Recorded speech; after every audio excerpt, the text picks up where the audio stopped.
There it is, the BMW S1000XR, and I'm gonna go try and riding it.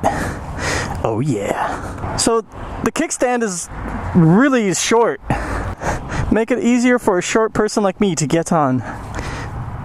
Well, the seat feels somewhat soft, so that's a good start. Yeah, it's a bit tall. Even though I'm riding riding boots. Wearing riding boots. All right. I'll go down first. Okay, so perfect. Start. Wow. It's got power. Oh. I don't like the throttle. The throttle's not very responsive at all. It's like it has a delay. It's fly-by-wire. So yeah, brakes feel firm. Okay. Oh god. Everything is just so hard on it. Like the brake is like, the clutch is like, It's just a tall sport bike. Pretty much. Oh god, this thing is super tall. And then the rubber things catch on my jeans. I don't like that.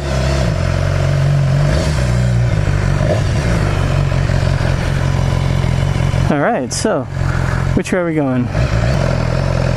Yeah, I don't know if I like this thing already.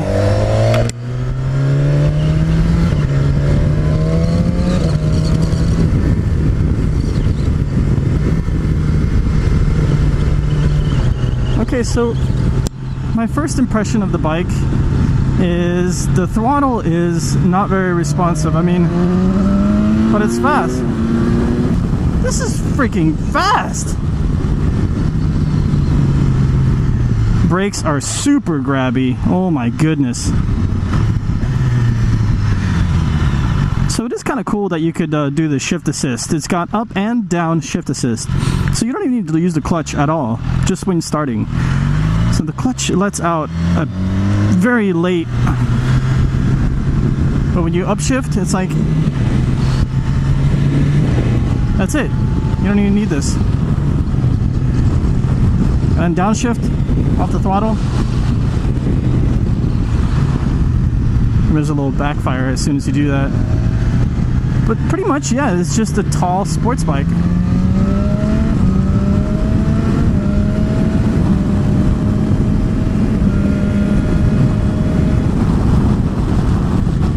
The wind, the buffeting is real.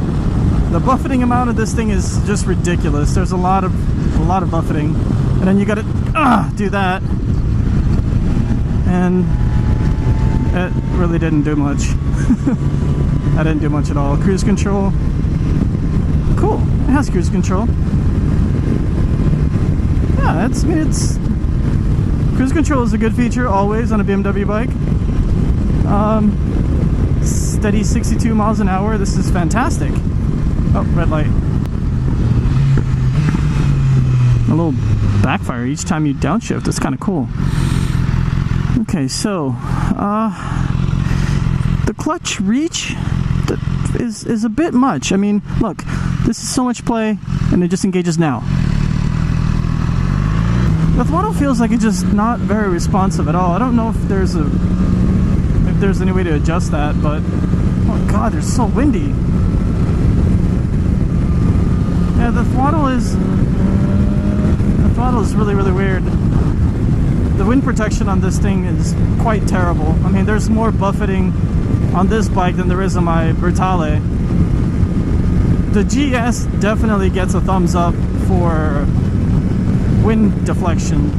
This, on the other hand, even with it in the tall position, it's, I don't know, it's just, there's so much turbulence, there's so much noise happening, and there's a lot of buffeting on my helmet. Suspension right now is in dynamic mode, so it basically works, you know, it feels the road, it senses it, and it changes up the suspension as you ride to fit the type of terrain you're on, which is crappy San Diego roads, but The throttle is weird. It's kind of delayed for a second, but then when you're going, it's really touchy. So if you want to, like, oh god, there's so much wind. So if you want to stand up, then it's not very comfortable to stand on. There's a lot of wind because this thing goes straight up into my face. If you put your feet back, like in a sport riding position, your heel touches the center stand. So basically you're touching the center stand the entire time. Or you can rest your foot on the heat shield over here, which is kind of weird. But, I mean, it is a quick bike. It's definitely a quick bike. I mean, it handles phenomenally. And I do like the pop and gurgle and the nastiness that every time you downshift. Oh, hello, Ferrari. So very easy to put it in neutral, very easy to shift gears. Shifting the gears is really seamless. I mean, that's one thing I love about it, the quick shifter. Quick shift assist, whatever you want to call it. I mean, it's very, very responsive. It's super quick. You don't need to let off the throttle. Just punch it and just upshift, chop the throttle, downshift. Perfect. That's awesome. Technology on this bike is amazing. Oh, and I just put it in neutral. So it didn't like dropping into first gear without the clutch into from second to first. It did not like that at all.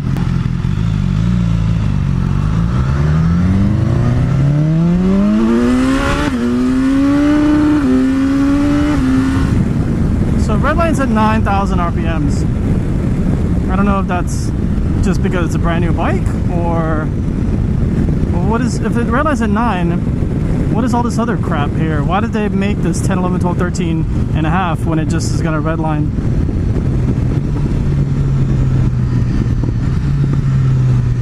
I like that little backfire pop thing it's got going on. That's a cool part of the bike. I mean, it sounds good. It sounds like a, you know, a Japanese bike.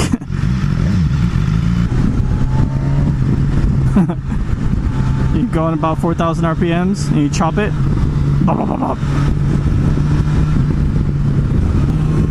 Yeah, it also has self-canceling blinkers, as well as cruise control, as well as the heated grips, as well as a couple different modes.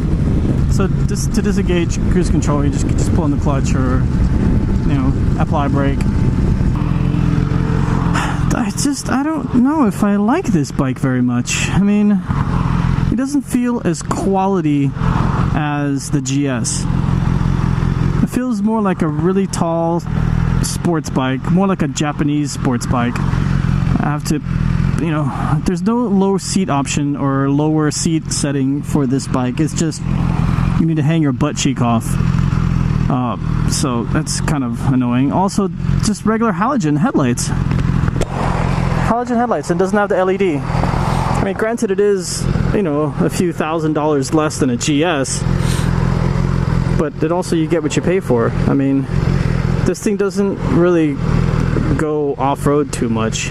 I mean, you can, but they probably wouldn't advise it. It's not meant for it. It's got street wheels. It's got street tires. I mean, it's a great bike.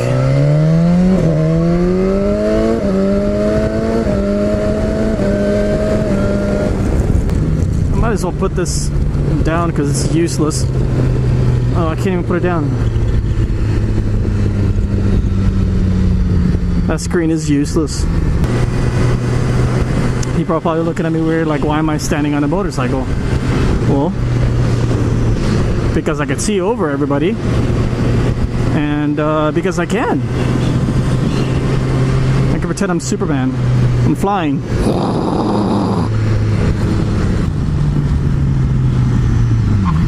Ooh, I engaged ABS in the front brake. Yeah, if you were looking to do like a sport touring / canyon carver, I mean, this is an awesome bike for that. And it all depends what type of bike you're really looking for. I mean, this one has a a cable clutch, and this is not very adjustable at all. There's zero adjustment, so if you want to adjust it, you have to buy a whole new lever, whereas this is actually adjustable. You can adjust, like, you know, the braking and stuff like that, which is good. So if you got a short reach, this might be a problem for you.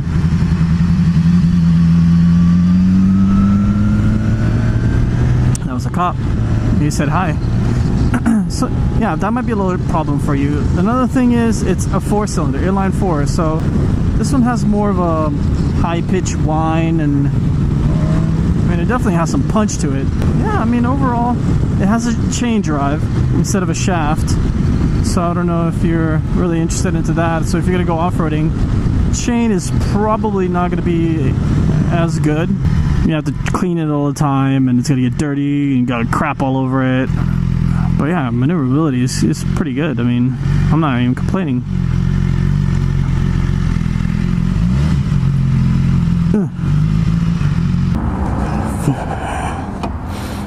Okay, so the quick shifter, very cool. The adjustable suspension, also very cool. These little rubber grommets, you know, they don't stick out as far, but they do catch your jeans a little bit. The styling is fantastic. I mean, I like it. You also have your low navigation options as well. The front end looks really good. The sides look really good. And, you know, it's really funny. A little inside story you guys might or might not know. The S1000XR. It has 3 gills. 1, 2, 3. The S1000R has 2 gills. The S1000XR has 1 gill. They all follow the same family. It's kind of cool, interesting. So the exhaust is hanging rather low. So if you do any river crossings or water crossings, you can only go up to that high, and then you basically run the risk of having water go in your exhaust. So that's probably not a good thing. But other than that, I mean, it's a great road bike. It's definitely a great road bike. Not gonna lie about that. I wouldn't take it off-road though. Well, hope you enjoyed it. Hope you enjoyed my review. If you're not, I'm sorry. But yeah, this is my personal opinion on the BMW S1000XR. BMW San Diego, thank you very much for lending it to me for a little while so I could ride it and give my honest opinion on it. But after riding it, I'm probably still gonna go with the GS. That's still my favorite bike. Just everything about it. So, cool. Thanks, guys. Bye.